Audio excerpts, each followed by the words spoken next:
and Elevation Radio.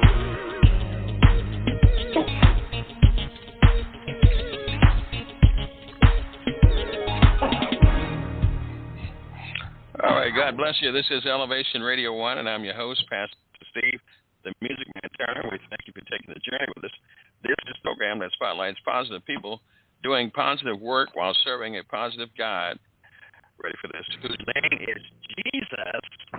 Oh, my goodness. Sounds like music to my ears, and there's nothing wrong with that. So our subject matter today is sold out. Sold out are veterans being abused. Let me say it again. Veterans being abused. Young men and women are ready to defend you against all domestic dangers, seen and unseen, obediently moving wherever you were told. Some of our veterans have suffered physical, mental, emotional issues while serving the good of the U.S. Now that the veteran is in need from the same government you sacrificed for, are we as diligent to return the favor? My goodness. And if we can stop the effects, we can move on to our special guest, which is Uncle Tony D. Sir, how are you? I'm great, Pastor Steve. How's it going with you, man? I'm blessed and highly favored, sir. And Amen. I need for the audience, if you've been a veteran in a campaign or not in a campaign, retired or whatever, call it at 1914-205-5353, 1914-205-5353, and tell us how you've been treated by the VA. Let us know how they are treating you with your disabilities and issues that you may have. And so, who is Tony D? Who is Tony D? Well, Tony D is, first of all, a man of God. I do my best to do my duty to God and my country. And I am the executive director of the Donald Walton Gospel Network Media Ministries, a producer, songwriter, and former military man. I was in the U.S. Marines. Say it again, sir. I'm a former military man. Is in the U.S. Marine Corps. And, hoorah. Oh. And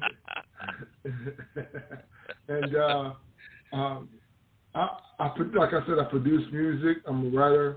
I'm somewhat of a singer, even though I try not to claim that mantle as much. But I love to play. I love music. I was in the military bands. I was in the Marine Corps band. And I'm just a simple guy, man.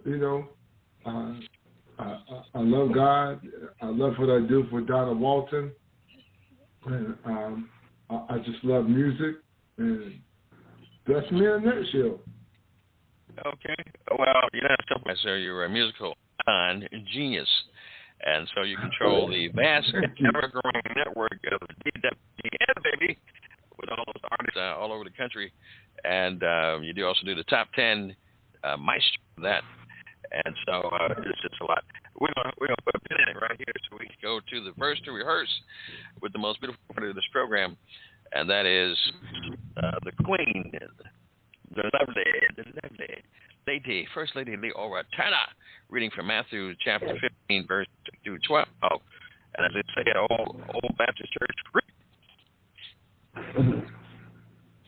this people draw nigh unto me with their mouth, and honoreth me with their lips, but their heart is far from me.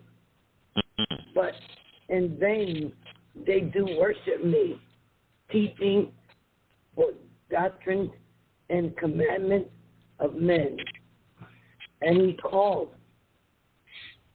the multitude and said unto them, hear and understand. Not that goeth in the mouth defileth a man, but that which cometh out of the mouth of the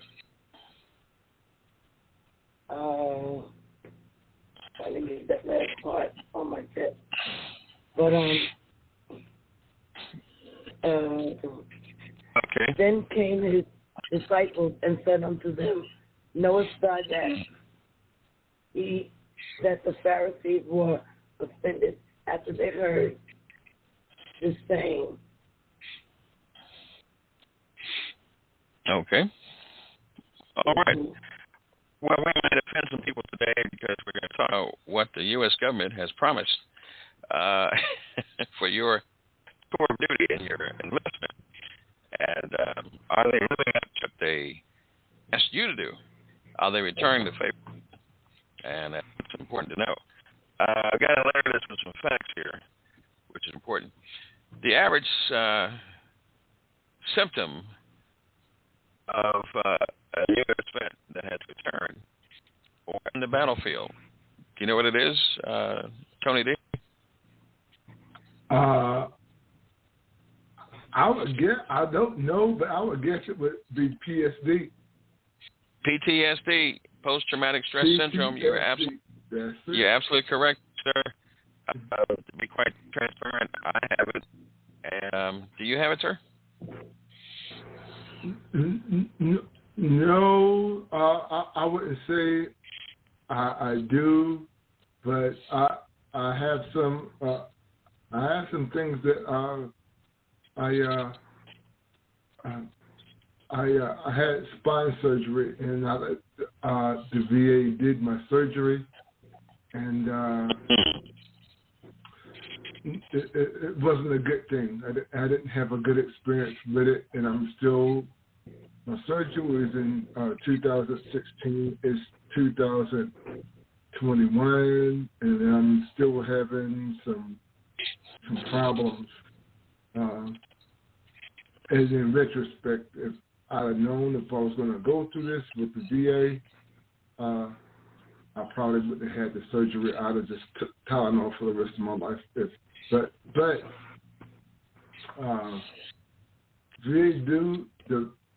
VA does some good things, but on the other hand, you're not, well, at least where I am, it's not as, and I know plenty of guys that have problems with the VA. Some will speak out, some won't. But, everybody's story is different. The one thing I can say that when I got out of the military, I went to my local Veterans Administration from a small town in North Carolina. And there's two older people. I assumed they were husband and wife sitting there. And like I said, there's nobody in the office. It was a very small office. I was trying to find some help in finding a job and that kind of thing after the military. They looked at me. Now, mind you, this is a small town, and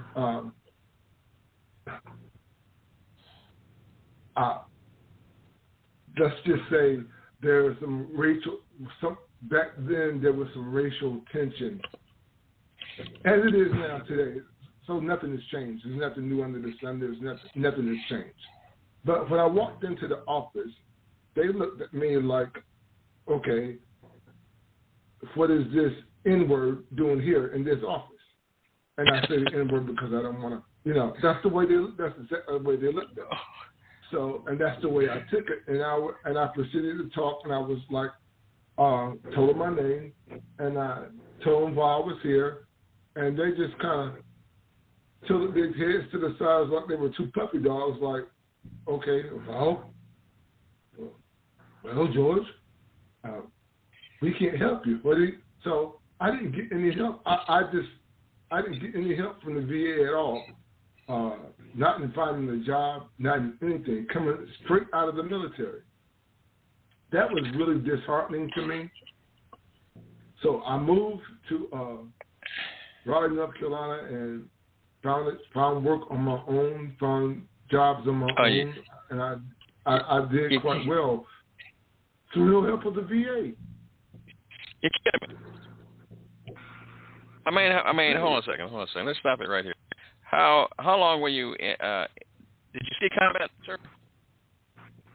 I didn't see any combat, but when I was in, this was during the time of the hostages in Iran. Every base that you went to during that time, it was on high alert. So you never knew if you were going to war or not. I was prepared to go if called upon, but by the time I got out, nothing ever transpired. I think the next altercation in the United States got in was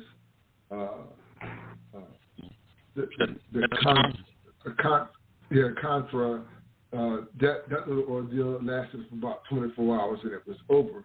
Then all of a sudden, everybody's going to rant, but I wasn't in at that time. How long were you in the military? I did 4 years. I couldn't stomach anymore. So for 4 years of dedicated service, you come out, you go to the VA. Then there's maybe a multiplicity of sons. They look at you and they say, we can't help you. And you detect that it was basically a racism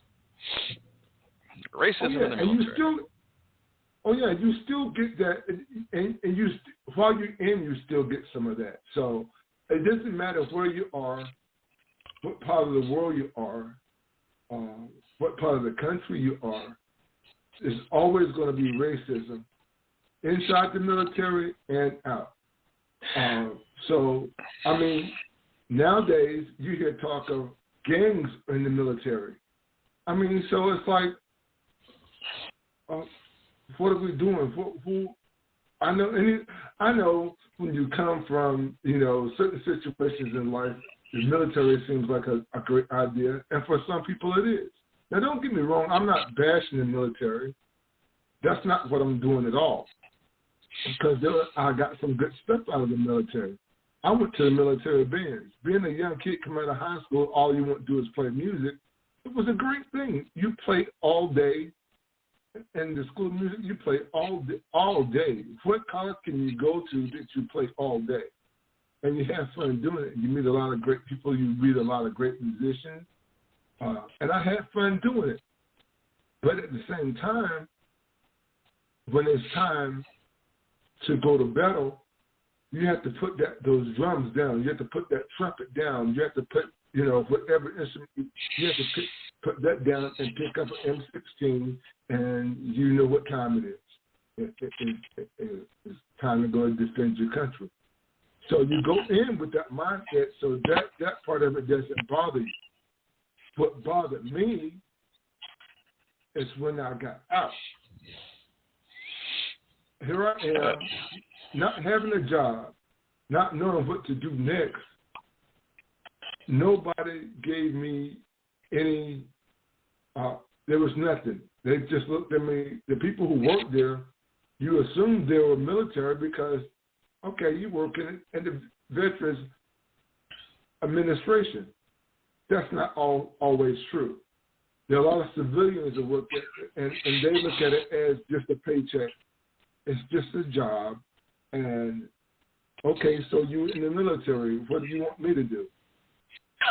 Wow. But I feel like if I had been a white man, I would have gotten service.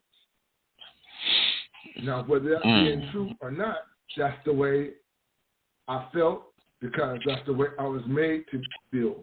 You know what I'm saying? Once I walked in the door, I was looked at like, what are you doing here? You're not supposed to be here. Okay. But wait a minute. I'm a veteran. So you can't help me find employment. You can't point me in the right direction. This is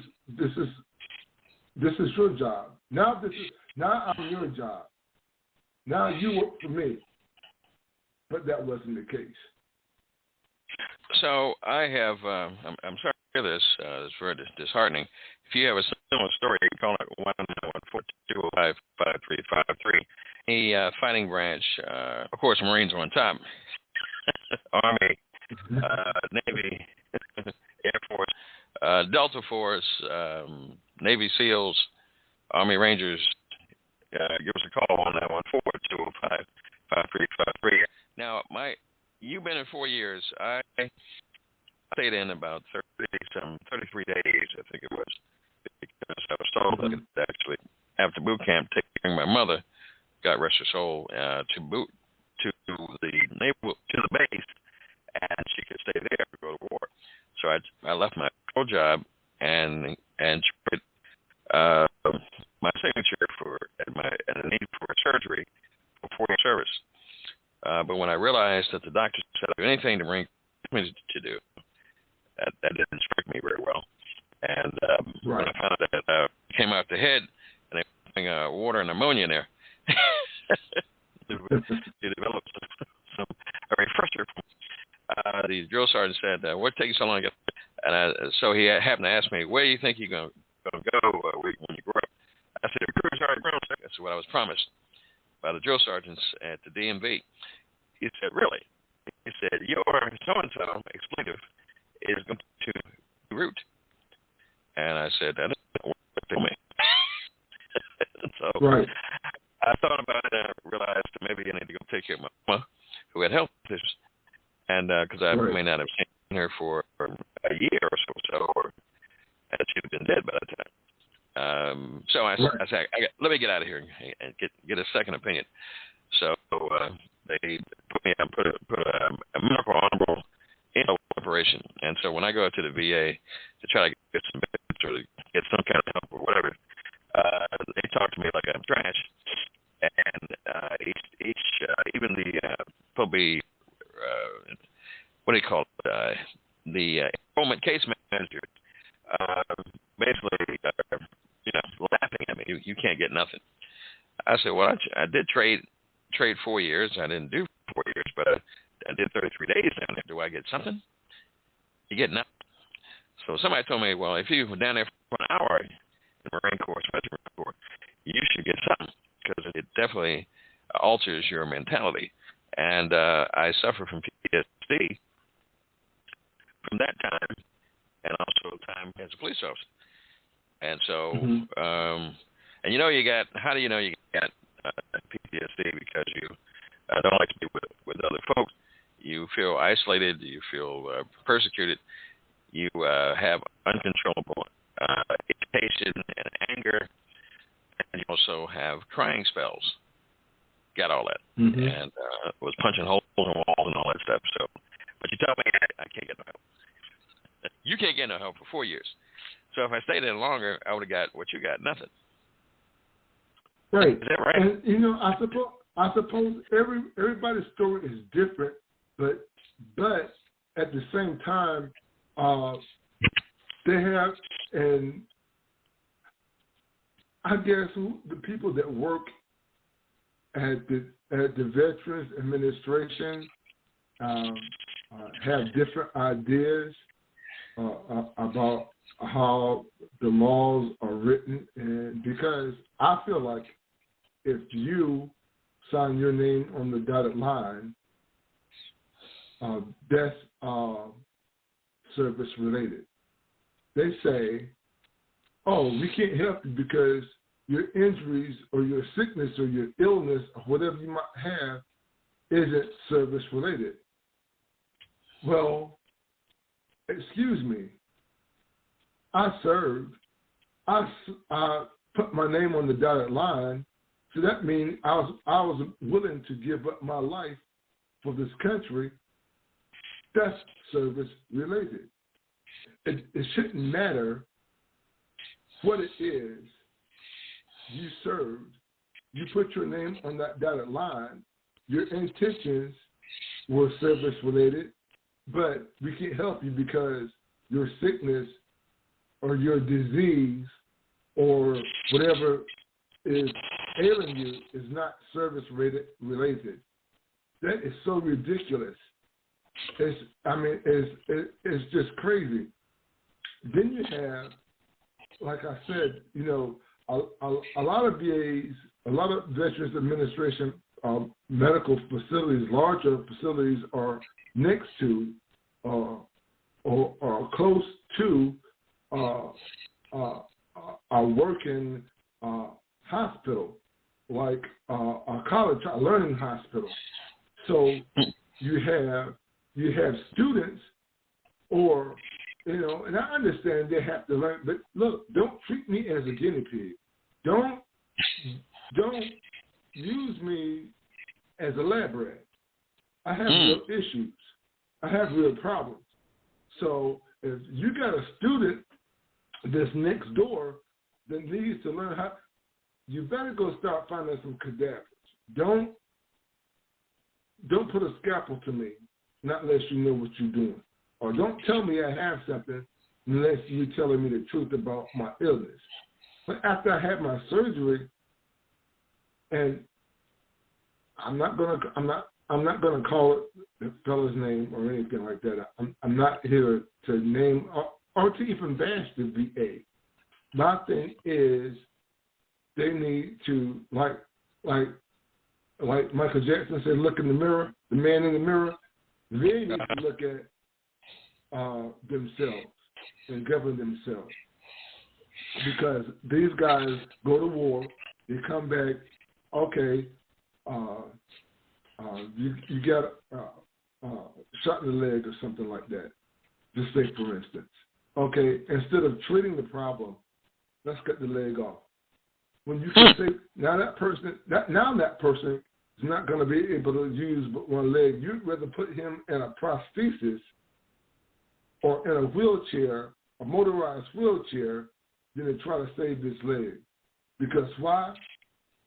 It's too cost effective for you in the long run to help that person save his leg, to save his limb. You'd rather put him in a $4 prosthesis or a $5,000 electrical chair or wheelchair. Sometimes you don't even get the motorized wheelchair. They just give you a wheelchair with legs on it, with wheels on it, and you can build up his arm strength. Yeah, that's the way I think they think. And a lot of hospitals, man, just won't help you. I'm telling you, this brother told me, to get back to this brother. This brother told me, he says, man, you didn't have to have that surgery. I was like, but see, he was a former military person. You can't get you don't work with former military people at the VA hospital all the time. Most of them are civilians, and most of them is just a paycheck. It's not to help the vet. It's just a money option. Well, the U.S. government should actually ensure that you are actually getting the best care.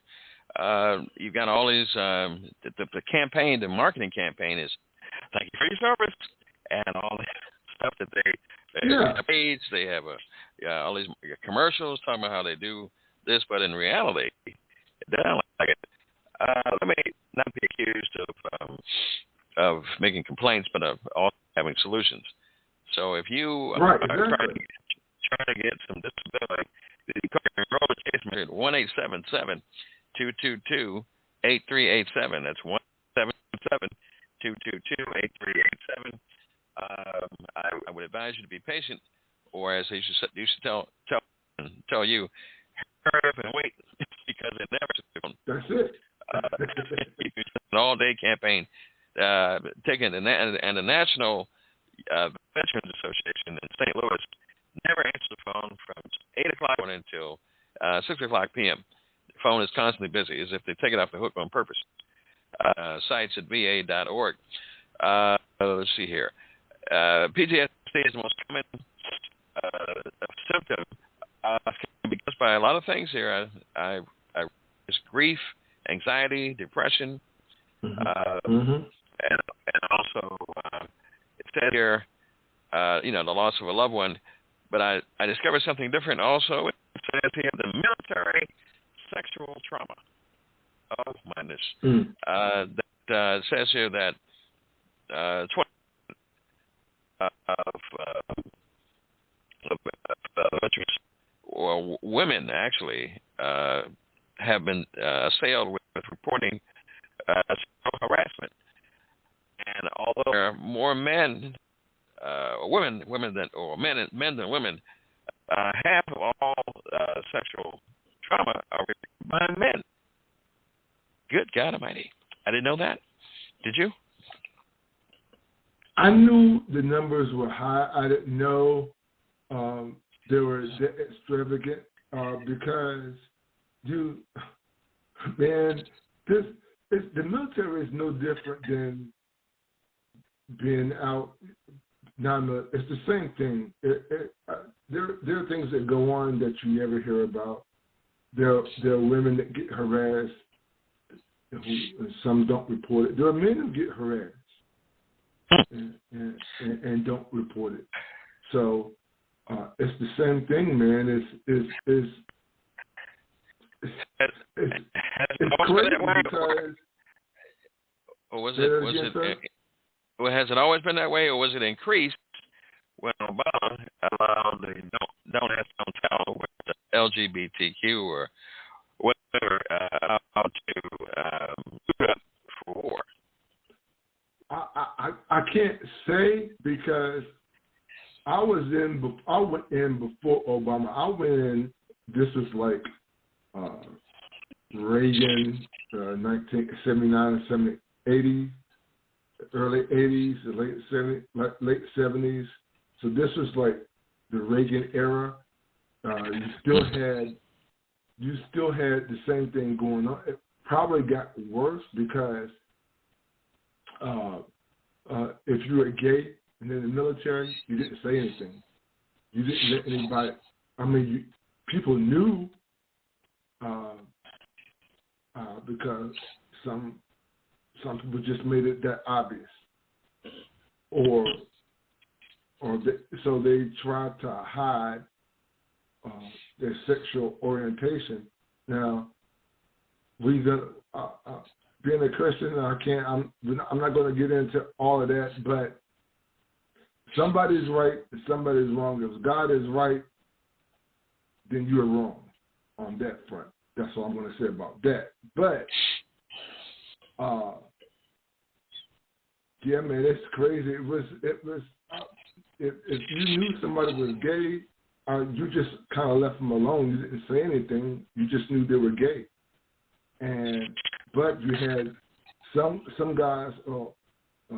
What are they doing in the military if they're gay? I'm not sleeping next to that guy, or I'm not taking a shower with that guy. Because most of the time it's like open sleeping quarters and open shower bays and stuff like that. So women have their shower bays and the men have their shower bays. So you don't know, not unless it's blatantly shown who's who and what's what. So So I don't care what your sexual preference is. All I know is God is if God is right, then you're wrong. So somebody's got to be wrong. God's not a man that he should lie, or the son of man that he should repent. So yeah, that's you're true. Wrong on that front. Like I said, stay over there. Shot over here. You stay in your lane. So you stay in your lane, do what you do, but it's crazy, man. And not only that, not only the sexual part of it, there was racism in the military, and it's the same thing. It's the same thing as you being out on the streets or not being a non-military personnel. The same thing. You have people who don't like black people. And you have black people who don't like white people. And you have gang members in the military. That just kind of started, but still, you're supposed to be fighting for one country. I'm supposed to call you my brother.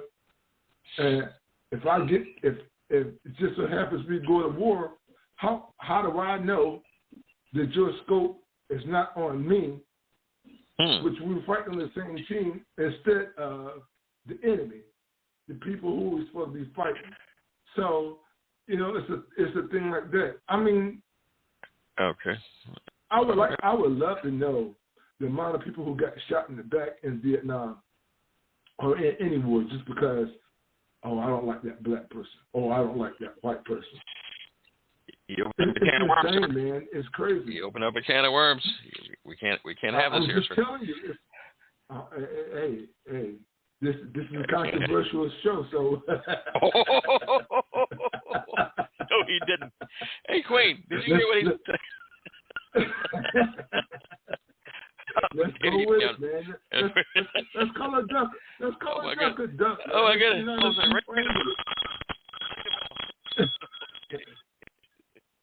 He's out of control. The guest is out of control, and so. All right. Let me offer some solutions here after the controversial statement he made, and I'll tell you. It says here that you call if you have PTSD issues because you're afraid of being shot in the back by your friendly fire is what you call it. Friendly fire. 24/7. You can call 100-27. Talk right past you. 8255. It's 1-800-273-8255. Go to your nearest emergency room and talk to the doctors here. I'll call BA crisis line. You can also text at 838-255, 838-255 and get some help. You can also go to the DOD, Department of Defense, Military One Store website. And you can also go to something called Be There, with peer assistance program at talk to another combat veteran at 1-800-342-9644. Looks like here. Let's see. Here you can also file disability claim with using, of course, you got your forms. Form 21-52682, Form 21-52682, and get your VA.gov, and you get your ID.me account. All these layers. You got to prove your verification, your ID. The forms online are so long. I just got dizzy and tired. Had to take a break. I think that's designed that way. It gets you frustrated so you won't make all your disability claim. And something else to answer is something very shocking. The National Association of Nurses reports that every vet here are more likely to be abused, especially when you get elderly. You can actually know more about that at the National Association of Nursing Home Attorneys, or NANHA.org. That's Nancy Henry Adam.org. And something to think about, what you got to look to after serving your country, is to be abused in a nursing home. Abuse, what am I talking about? Neglect, physical abuse, slapping and all that, shoving, psychological abuse, and also financial abuse, where folks embezzle your money, fraud, scams, forgery. And might I say that some of them, not just workers inside the nursing home, but I must say the truth, most of these kind of things happen with your own family, your daughters, granddaughters. Then you got that check. You're going to eat it, so let me just rob, because that's what happened to one of my cousin, her bunch of vultures. And so that's what you got to look forward to. You raise them, you love them so much. It's so sweet, and they rob you. Didn't see that coming, huh? 1-800. And you looking right at them. Yeah. Oh, I love you, Grandpa. Right. Let me see. What's that number? What's my number here? 1-800-914. I forgot. 1-914-205-5353. I had a moment. I was so shocked by my own statement. Woo. And my wife helped me. She didn't help me at all.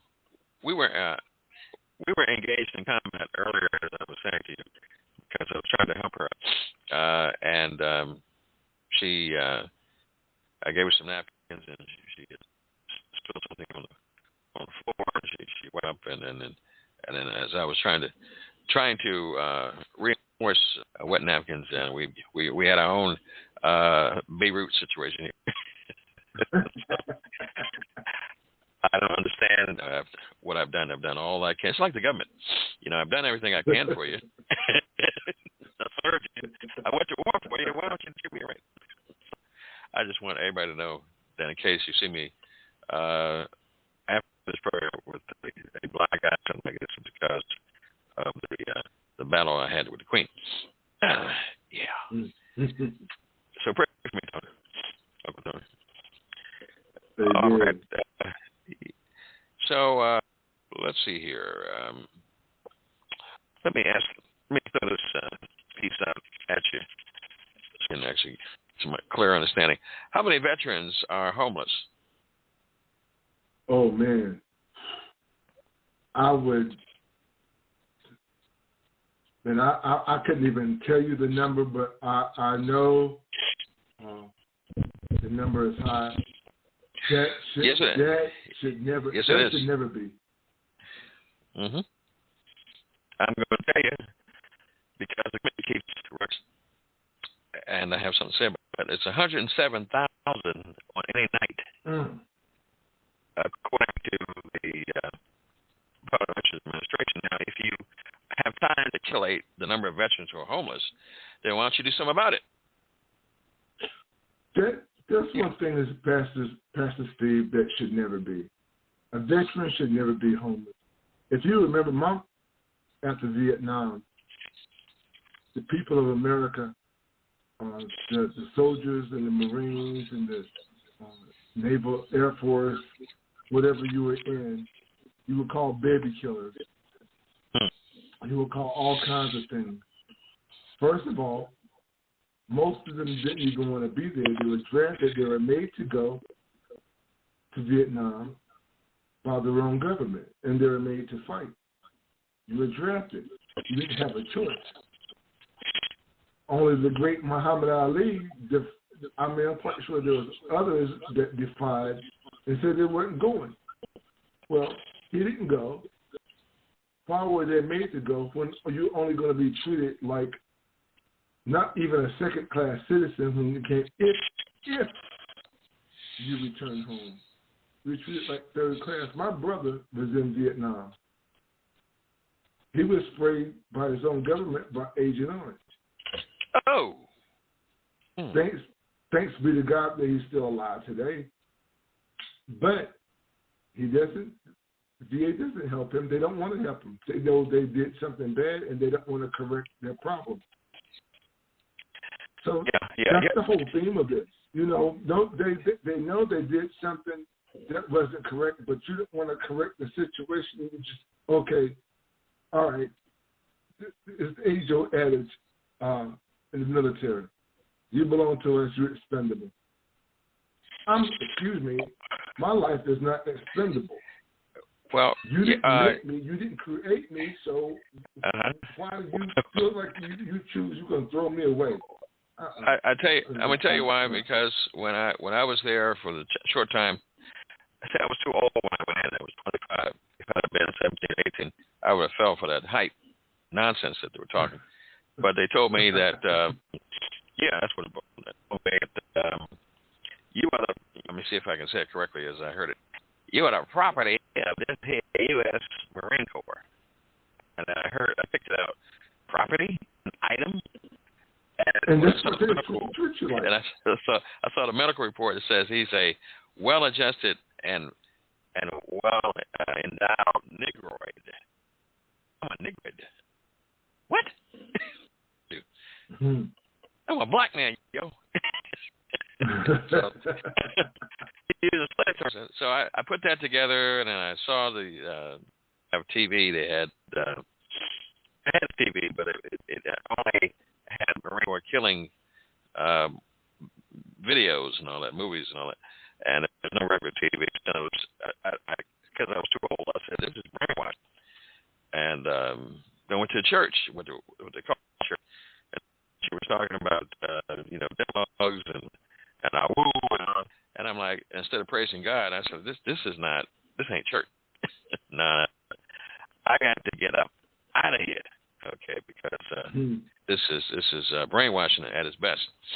And so and I ate when I had the buffet breakfast. I saw the eggs were green, and I said, "What is this? The eggs are green." I said, "Get your blank down the line."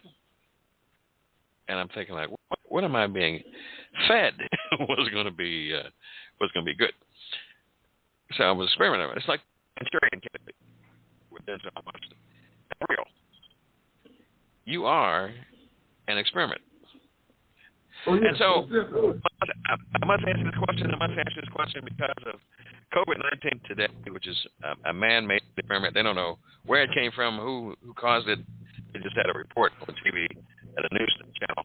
They can't figure out who actually did it, but it was done by man some kind of way. But the point is, would you trust take COVID shot, not knowing really what is in it from your?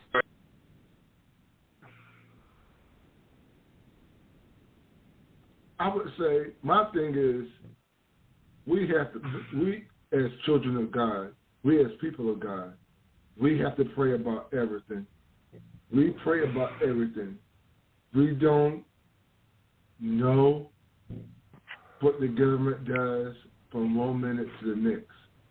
There are some things that are not told to the American people, and some of it you may can understand, but this other stuff, like, why would you even make a chemical? Are you making chemical? There's not a whole lot of hand-to-hand combat as it is.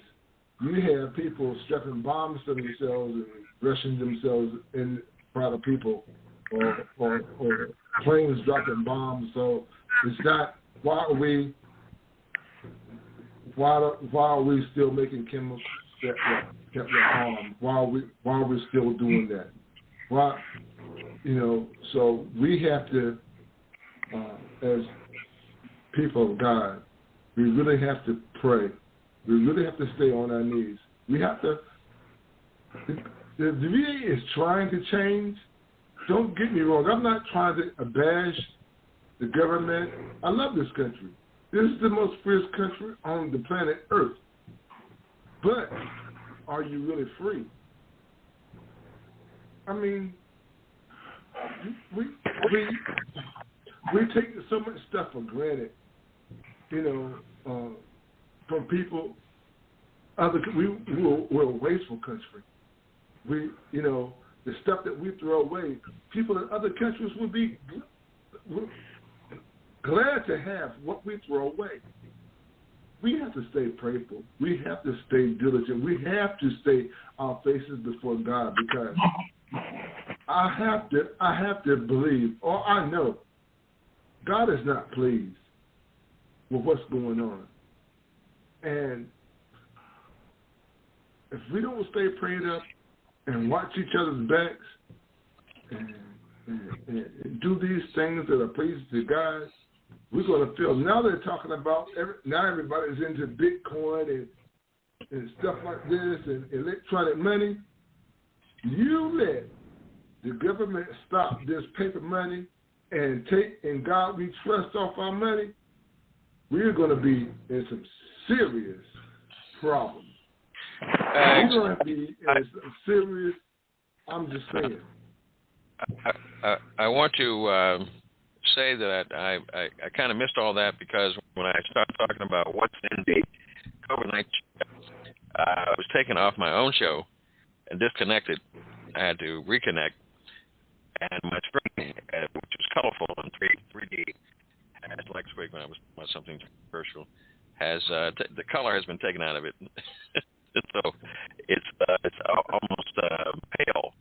So I understand very, very well that the U.S. government in some form is messing with my program. So let me go back and try it again. Well, we war over here, and that is a friend who's in the military, who was in the military, retired in intelligence, and he worked for the White House police as some time ago, and he does certain things that I questioned. He used to put a blanket over his TV when he would leave the house.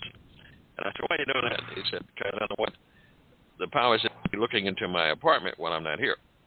And same thing with local Comcast giving a new box, and someone told me they're putting more eyes into your apartment. I'm like, really? And so if you look at the holes, and one hole has color, and the other hole has two dots with it, and it says a camera right there, so they can look into it and report back what you're doing. And they're only doing that for preachers. So I had to cover it up. Sorry. And so my point is that if you can't trust them to that, you can't trust them to do anything medical for you, because as a Tuskegee Airman experiment, and as the White House bill, government bill, congressional bill, H.R. 646 is about to execute, and to put mobile units to come to your home to force you to take this. That's what Biden is trying to force people to take the shot. What's in the shot? I asked somebody they had a setup out at the nearest Burger King, and I asked them, what's in the shot? And so they were trying to say something. I said, can I have the paper that you're trying to find the paper? When they finally found it, I said, could I have a copy of it? And they said, no, I can't have it. You want to put something in me? I can't have the contents of the paper that you have. That's crazy. That's crazy. Yeah. And you should be able to get that document. You should know what's going into your own body. It shouldn't be that secret. It shouldn't be that much of a secret. It shouldn't be a secret at all. You know what's in aspirin when you take it. You know what's in, Pepto-Bismol if you have to take a spoonful of it. I mean, they make you put labels on everything that you take, so why come you can't have the ingredients to the COVID shot? That doesn't make any sense. And then your president is having everyone in the military, the federal government, forced on them the shot, but they don't know what really is in it, all the ingredients. And so, what about this? What about ingredients such as nanobites, which is in your smart TV and your cell phone, so they can track you, and then eventually they'll have money currency points or whatever it is, so that the Bill Gates can get his transhumanoids, which is what he wants by 2030, in place, half man, half machine. That's what he wants, that beady rascal. So, a lot of things to make money at our expense. God is not pleased. God is not pleased, Pastor Steve. He is not pleased, and he's letting us. If you just look around, he's letting us know by all means. Look at the weather. Look at the fires out west. The United States is going to burn down, and the rest of the world is, because God's not pleased. So we're not living in the last hours like our older grandparents and our older folks used to say. We're living in the last days. These are the last hours. Might as well start counting down. That's true. Let me weigh into this here. This is very important. Since we're talking about veterans abuse, it plays a hand in it. I went into the military. I was healthy, clean, sober, and according to these figures, I'm out of the military, or while in there, and how many veterans are drug addicts? Oh man, they're countless. Drug addicts, alcoholics, you name it. Homeless, you name it. I mean, I know you probably got a number there. Yeah, I got a number. We have research here. 1.5 million, which is 17 and older.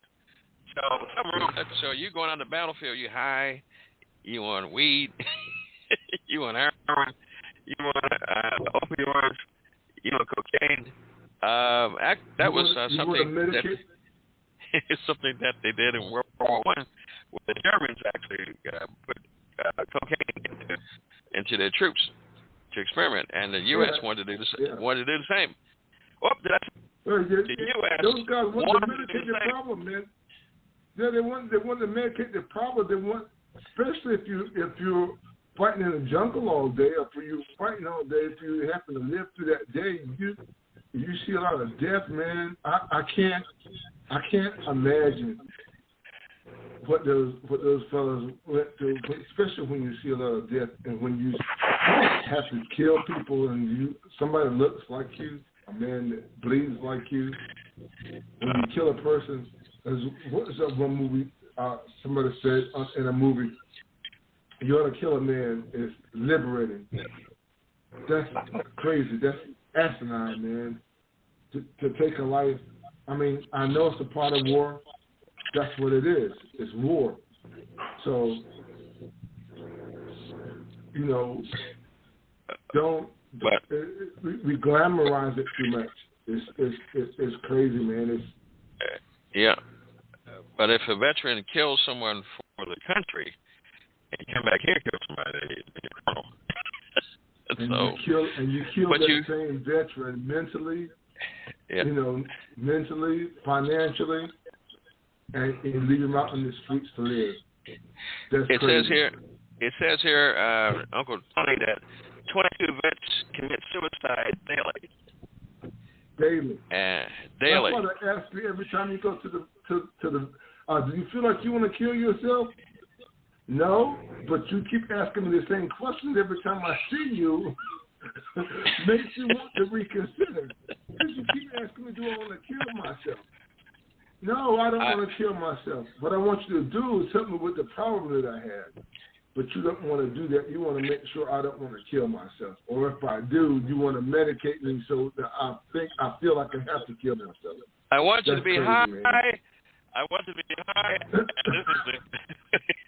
This is the solution of the U.S. here government. Be high. Divorce rate among veterans is astronomical. I got a figure, sir. That is. I know you do.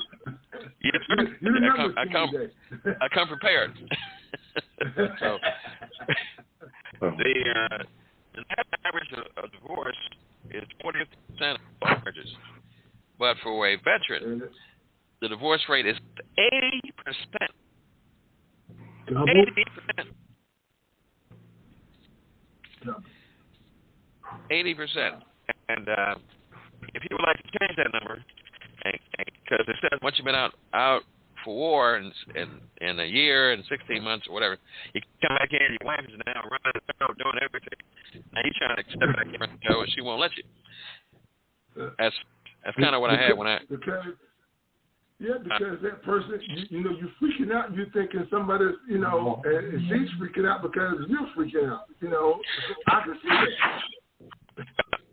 I know somebody else is in the house. I know somebody else. What are you mentioning? I'm paranoid. Hello? Let's see. Yes? Hello? Oh, yes. I see your show's getting close to the end. I thank you for putting it on air. I'm a Vietnam era veteran. I stand in truth and light, and I've been tested in many ways, and I'd like to share some information off air or on air. That's up to you. But I've had quite a bizarre life, and there are things that can be done to tamp down the chaos and bring forth what we need for a better future. All right. I appreciate your service and your call. My screen wasn't, so I didn't even see that they had a call. Well, what branch were you in? I was in the Air Force 1964 to 68. I was pretty much frozen stateside because I was in survival and went through a survival school in Parent Air Force Base, down in the Tyndall Air Force Base, Florida, and then I was an instructor for a little bit in the survival school at Parent Air Force Base on Lake Texarkana, Texas. Yes, sir. A true warrior. Go ahead. Well, not really. I actually joined because of what John F. Kennedy said, which is lost today, too, and that's ask not what your country can do for you, but what you can do for your country. And it's so sad to really come to the realization. I would still be active just to preserve freedoms that we enjoy in this country, but I'm looking now to unite the people in a way where we can have respect for one another and stop being manipulated and controlled, and bring forth with respect and community solutions that can benefit everyone. That's not happening at all. And I have had letters from the presidents related to the economy where they appreciate me contacting them, but they won't listen to how to empower the people. They want to tell me what they're doing. So that's, and I'm also a former whistleblower. There's a big website that has a Wall Street Journal article that I was written up in 1983. It triggered an investigation that eventually led to the resignation of Jim Wright from Speaker of the House in shame, the third highest office in the country, the office Nancy Pelosi holds. The article beautifully described back then how special interests and lobbyists have totally corrupted everyone in Washington, and that was before Ross Perot was talking about it back then. But due to apathy and people not knowing what to do or how to do it, that's why we're in the situation we're in now. But it still can be reversed. I look at the internet as mankind's avatar for the future. It's like the Wild West right now, but it can be tamed. I do like what blockchain is doing. I'm not keen on the Bitcoin stuff because I don't want somebody controlling that and closing my bank account down so I can't get a can of beans when I want it or whatever. But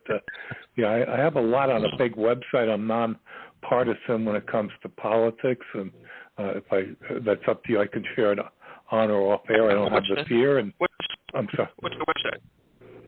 Well, I'll give you 3 words to just Google. It will bring you to a page on the website that will show my heritage and background. My last name, Traulson, that's spelled T like Tom, R-A-U-L-S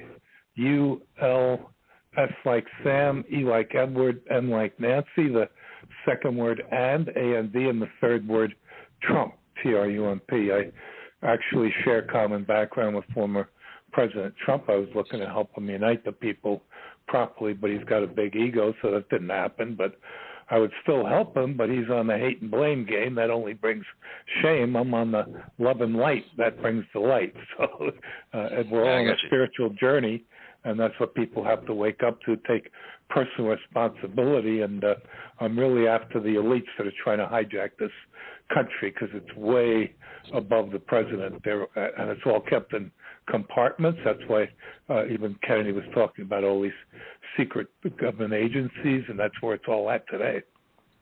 That's true. I thank you for your contributions.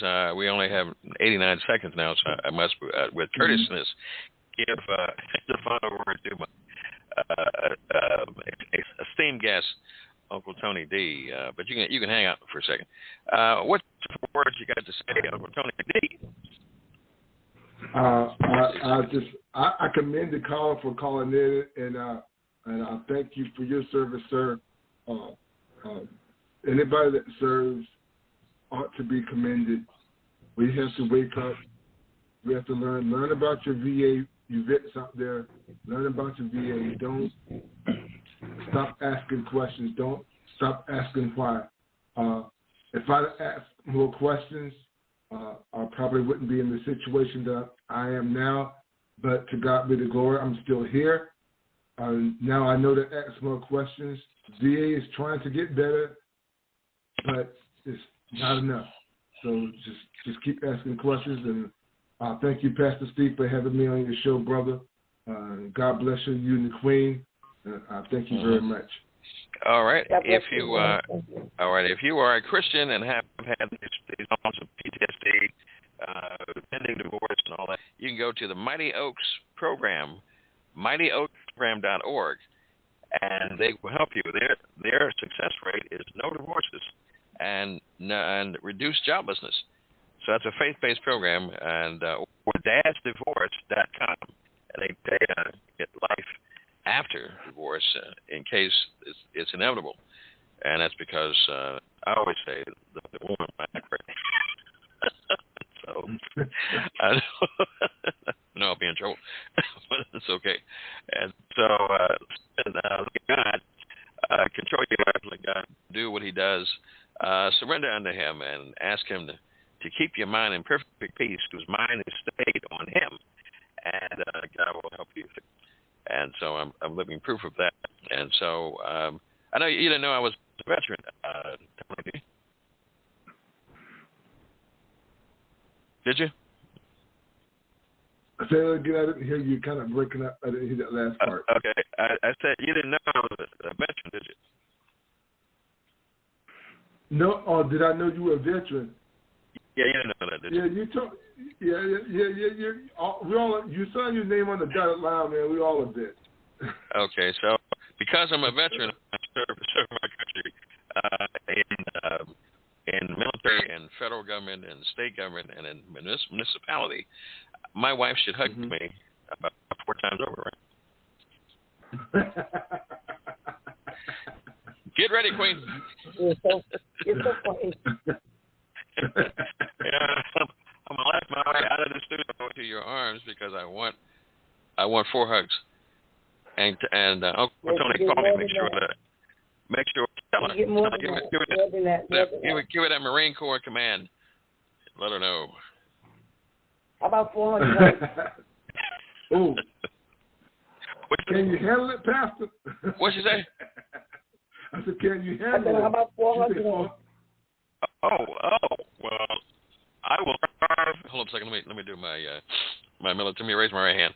I will strive to endeavor to do. Do my duty. Oh my goodness. Good God Almighty. So this has been a Elevation Radio 1 moment. I would play my closing song, but I can't see it because the U.S. government has messed up my screen and all that. Yeah, a bunch of. Anyway, and so I thank you. Hey, Tony, if somebody wants to get your keys, what's the number they can call or website? If you want to send music to the radio station, just go to tony.kelly49@gmail.com. Submit your MP3s, a cover photo, and a short bio, and we'll listen to you and see if we can get you on the radio. God bless you. Thank you to Donna Walton. And I appreciate you. Go to live365.com and check out the Donna Walton Gospel Network and dwgntv.info to check out the Donna Walton TV. So we appreciate you guys for listening and watching. And make sure you check out Pastor Steve every Tuesday. 5:30 on the Donna Walton Gospel Network. Well, thank you. I'm on the Donna Walton Network every Tuesday at 5:30 p.m. Eastern Standard. And then I'm also here on Saturdays at 5:30. And the Lord is expanding my territory, which is fantastic. Yeah, that's pretty fantastic. Thank God for you, man. And we're looking for some more music from you soon. CD release hopefully in 2022. So help me God. All right. Where's the Marines? Oh, I hit over down in the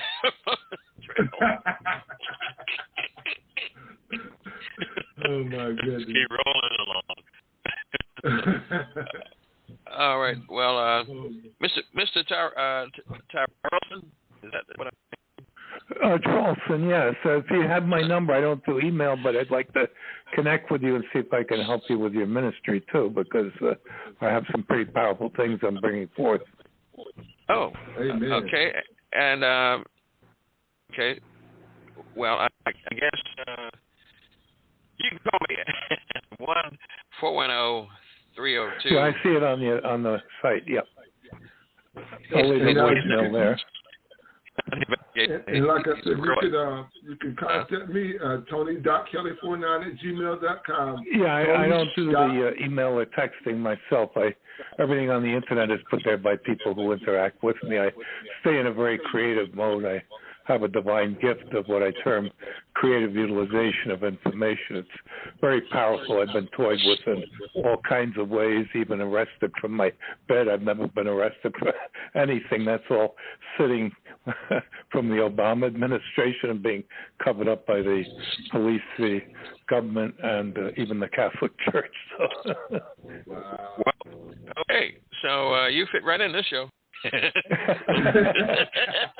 Well, I actually came into the VA healthcare system after a near-death experience in 2007, which totally disabled me with severe COPD. I've been living the COVID-19 lifestyle all these years. And in 2008, when I first went to the VA hospital and saw the pulmonologist, he took one look at me and said, "You're going to be dead in 6 months." I said, "Nice meeting you too, Doc. What a beautiful bedside manner you have." Wow. I got a lot of wows like that. Yeah, you'll see on that big website. But yeah, I have no fear, and even just I love playing with creativity. I have a poem that Maya Angelou actually commented on. If you put Hugh Charleston and Maya Angelou, I'm bringing this out globally for the whole world to raise people's consciousness and to tamp down the chaos. And the poem titled Caring, Sharing can be viewed on a blog, the word creativity, 777.com. It's in the President Ronald Reagan Library. I put it out as a weapon against terrorism when 9/11 happened in 2001. Also as a global memorial to George Floyd. I'm putting it out for any artist, any nonprofit, any company or organization to utilize for fundraising and to bring attention back to who they are, to show how they're adhering to what the message of the poem conveys. It's very short. It's titled Caring, Sharing. It reads, "If you dare to care, then share. If you share, pay heed. God will reward every good deed." It's short enough to be put on like T-shirts and coffee mugs and posters. I also empowered the word joy. I say there's a hidden meaning in the word joy, which you discover when you create a word from each of the letters. This would be fantastic to put on a coffee mug with your website. And the hidden meaning is Jesus optimizes you. What a great way to start off the day with a mug of coffee with Jesus. Wow. I'm gonna have to fight Tony Beasley out there. Here's another one you can put on a coffee mug. God, G-O-D, growing our divinity. Oh, yeah, heavy, sir. Heavy. I'm gonna have to connect with this guy. Yeah, you got my number. If you can share it, that'd be fine. And I've been a guest on numerous blog talk shows, and I had a dear friend who passed last November, who was a true American hero. He was former Special Ops Green Beret captain during the Vietnam War, did the suicide missions behind the enemy lines that not too many people came back from. He, at age 13, he was national martial arts champion. He was his father was a New York federal judge.